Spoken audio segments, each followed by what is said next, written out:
Demikianlah kita jemaat. Majelis jemaat mengucapkan terima kasih dan selamat beribadah. Tuhan Yesus memberkati kita dalam ibadah ini. Majelis jemaat GPM Laras Kota, Ketua, Pendeta Bupati, Sekretaris Penatua Yohanes Cece.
Di pagi hari ini kita akan membacakan firman Tuhan sebagai kekuatan iman dalam perjalanan hidup atau sehari-hari.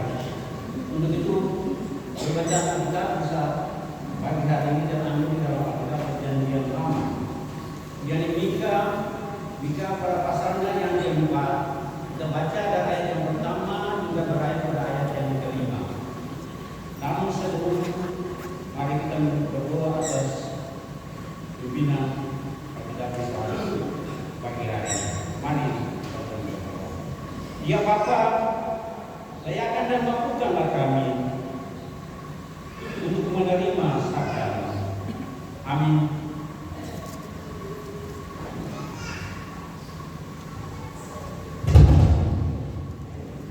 Begini bunyi firman Tuhan. Sion sebagai pusat kerajaan damai.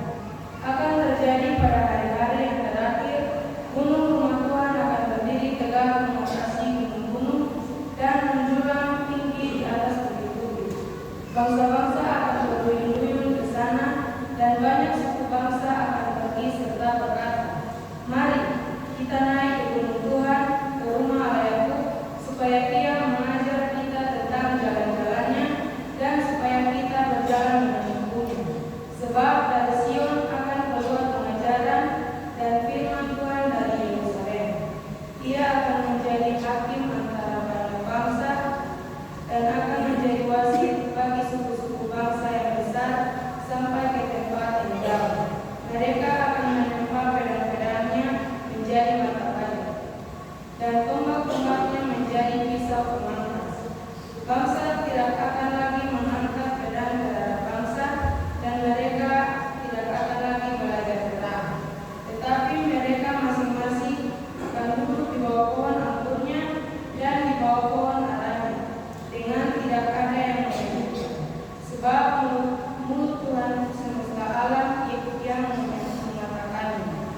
masih mementingkan ego pribadi daripada keutuhan sebuah persekutuan.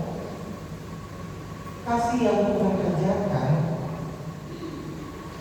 harus diwujudkan di dalam lakon hidup ini. Kasih itu masihkah atau praktekkan atau tidak? Kasih yang Tuhan nyatakan dari seluruh ciptaannya termasuk kita manusia, apakah masih berlaku dalam hidup Bapak Ibu saudara-saudara dari saya? Apalagi di dalam pemaknaan hidup Advent yang notabene di masa Natal orang semua selesaikan semuanya, konflik, tekanan batin dan lain-lain sebagainya. Karena itu kenapa sejenak kita harus mengerti. Kita mengajar kita di minggu Advent yang kedua. Karena minggu Advent yang kedua ini mengajak kita untuk menantikan kedatangan Tuhan dan mempersiapkan hati, bukan hanya dengan ibadah atau ritual atau liturgi, tetapi dengan kehidupan yang mencerminkan kasih. Maka dalam kaitan itu Lembaga Pembinaan Jemaat GBM telah menetapkan kitab Mika pasal 4 ayat 1 sampai 5 sebagai nas pemberitaan firman di hari ini dengan tema menanti Tuhan dengan hidup dalam kasih, yang menggambarkan tentang sebuah pengharapan eskatologis, pengharapan akan masa depan di mana suatu waktu nanti bangsa-bangsa akan datang kepada Tuhan, belajar tentang jalan-jalan Tuhan yang hidup di dalam damai sejahtera, sehingga wujud nyata kasih yang Tuhan nyatakan itu dapat dimengerti dan dapat dilakukan oleh setiap pengikut-pengikutnya. Bapak Ibu, kita ingat kita yang paling jarang akan baca, tapi mari kita sama-sama lihat apa maksud dari firman Tuhan ini bagi kita, bagi Bapak Ibu dan saya dalam memaknai minggu Advent yang kedua ini. Dan Mika Bapak Ibu yang menyuarakan kepada umat yang hidup di dalam gelap karena ada terjadi banyak ketidakadilan, pemimpin-pemimpin korup, hakim yang menerima suap, imam dan nabi yang menyesatkan. Namun di tengah teguran itu Tuhan menaruh janji. Setelah kehancuran akan ada sebuah pemulihan. Di ayat 1 dimulai digambarkan gunung Tuhan akan ditinggikan dan bangsa-bangsa akan datang bukan untuk berperang tetapi untuk belajar cara Allah. Janji ini menuntut respon yang nyata. Janji ini menuntut feedback tanggapan balik dari setiap orang saat itu. Belajar firman dan hidup dalam kasih itu harus diwujud nyatakan dalam perilaku hidup umat saat ini. Pertama-tama menanti Tuhan berarti membuka hati untuk dipelajari dan diubah oleh firman-Nya, oleh pemberitaan yang disampaikan oleh para nabi saat itu. Mika berkata banyak bangsa akan naik ke gunung Tuhan supaya ia mengajarkan jalan-jalannya. Itu bukan simbol kosong saja, itu bukan sekedar ucapan saja yang disampaikan oleh nabi Tuhan saat itu. Itu panggilan untuk menjadi murid yang sejati, bukan murid yang hanya datang mendengar, tetapi murid yang membiarkan firman masuk sampai perubahan terjadi di dalam hidupnya. Yesus memberi perintah baru, kasihilah seorang akan yang lain, dan kasih itulah orang akan mengenal kita sebagai muridnya, sebagai anak-anak Tuhan. Jika kita hadir di gereja tapi hati kita tetap keras, penantian itu hampa. Oleh karena itu, selama masa Advent ini mari kita menjadikan doa dan pemberitaan firman sebagai prioritas nyata kita, bukan sekedar pintas, tetapi sebagai tempat kita dibentuk menjadi serupa dengan Kristus.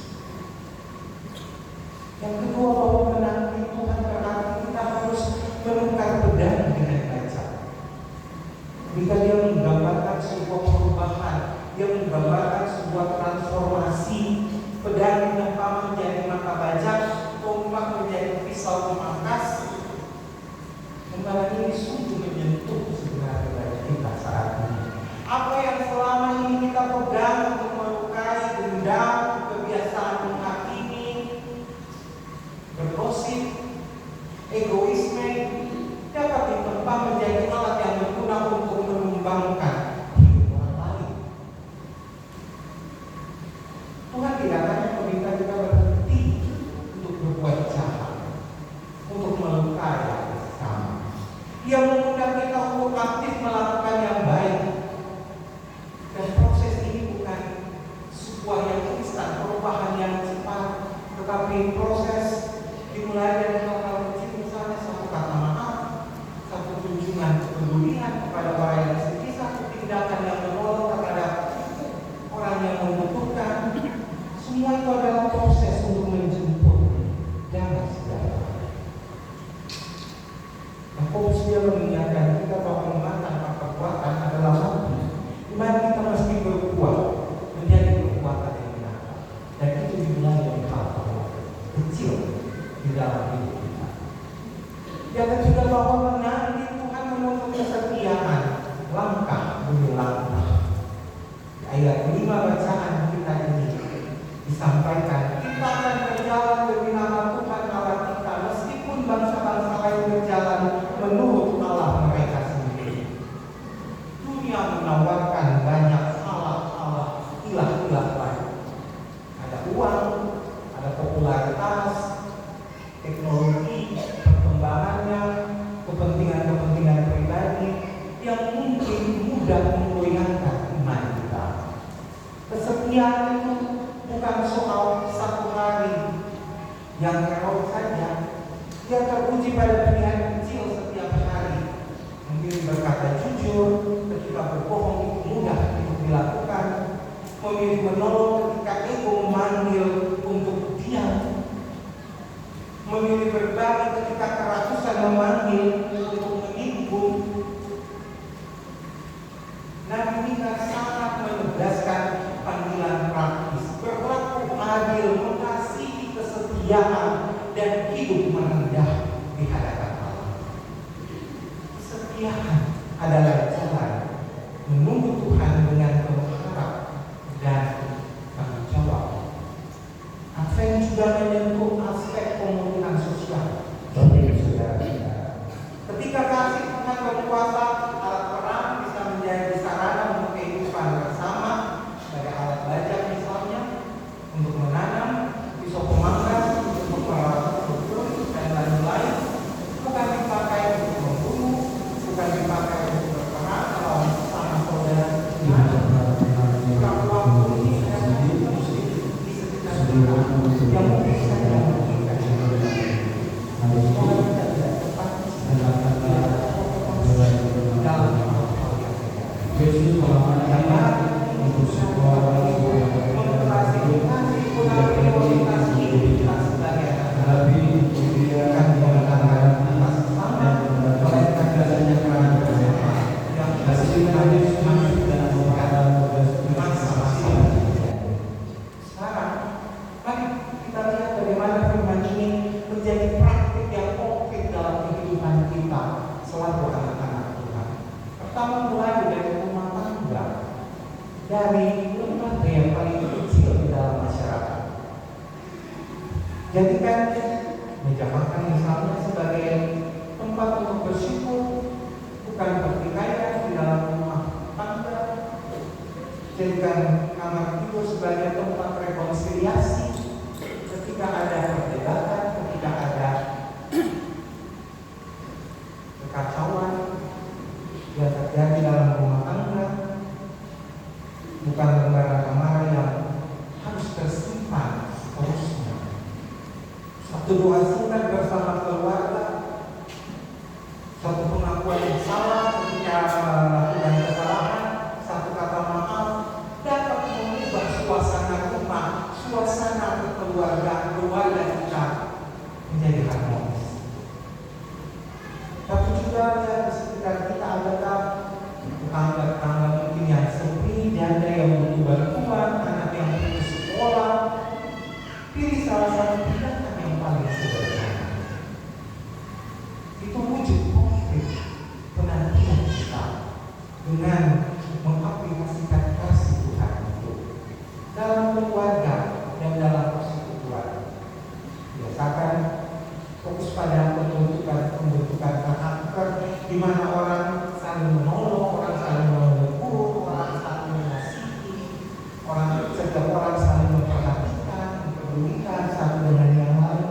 Langkah-langkah kecil ini tidak dilakukan oleh banyak orang akan menjadi peluang-peluang besar yang dapat mengubah perilaku hidup kita menjadi lebih baik. Dimulai dari hal-hal yang paling kecil. Kita juga perlu menemukan satu masalah yang tersembunyi, rasa takut dan ketidakamanan, ketidaknyamanan. Kita tadi mengakhiri dengan gambar orang dulu di bawah pohon anggur dalam bacaan.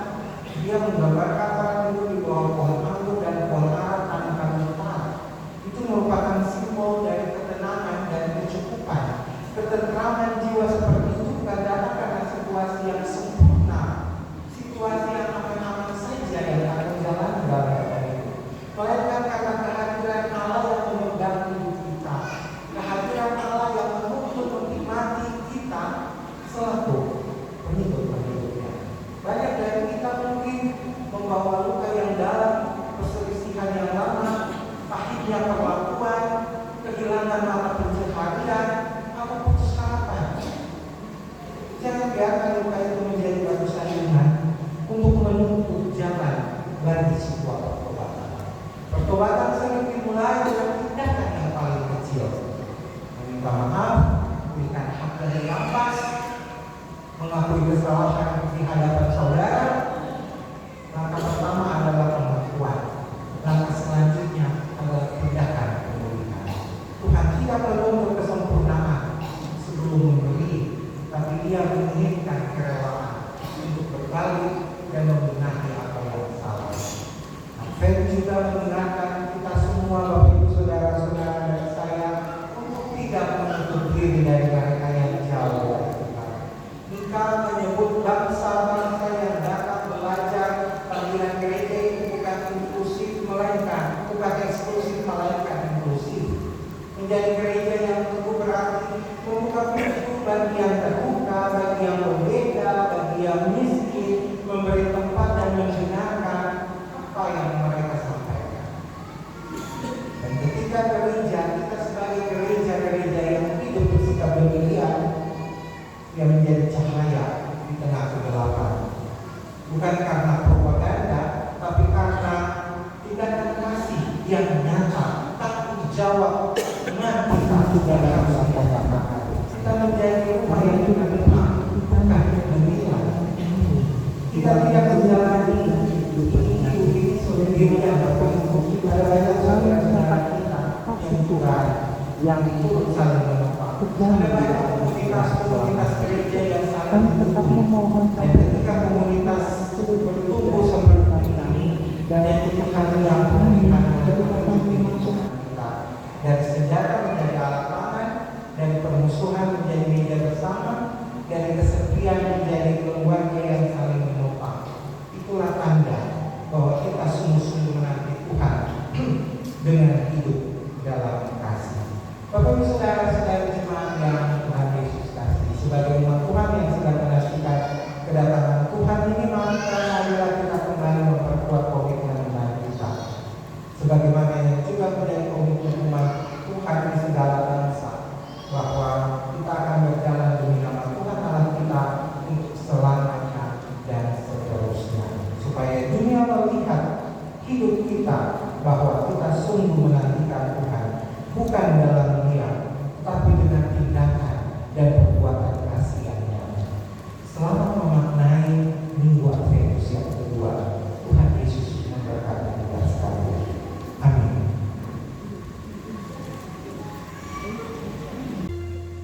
Bapak Ibu jemaat, bagi saya kudus kalau mengingatkan kita bahwa kita telah banyak terima kasih karunia Tuhan yang telah memilih kita untuk diselamatkan dan menjadikan kita umat-Nya, supaya kita memberitakan perbuatan-perbuatannya yang ajaib di tengah-tengah dunia. Terimalah berkat Tuhan. Tuhan memberkati dan melindungi saudara-saudari